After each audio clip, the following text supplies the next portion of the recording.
আপনাদের সাথে আছি আমি আরজে সুমন। মা নিয়ে তোমাদের যে কোনো গল্প শেয়ার করতে সরাসরি ফোন করো 02402401 এই নম্বরে। আমাদের সাথে প্রথম কলার হিসেবে কে আছে? হ্যালো, কে কোত্থেকে বলছিলেন?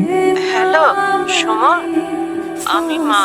ফোনটা ঘরে ফেলে গিয়েছিস, এত ভুলো মন হলে চলবে? মা আসলে শোন, আজকে তো তোদের মাদার্স ডে, ভাবলাম তোর জন্য একটু খিচুড়ি রান্না করি, এত প্রিয় তোর। কিন্তু রান্নাঘরে গিয়ে দেখি একটুও মুগ ডাল নেই। তুই বাসায় আসার সময় 1 কেজি মুগ ডাল আর একটা ফার্মের মুরগি নিয়ে আসিস। আর আমার হাঁটুর ব্যথাটাও এত বেড়েছে, কিন্তু ওষুধটাও। মা, ওষুধটা তোমার সেকেন্ড ড্রয়ারে আছে, তুমি বোধহয় ভুলে গেছো।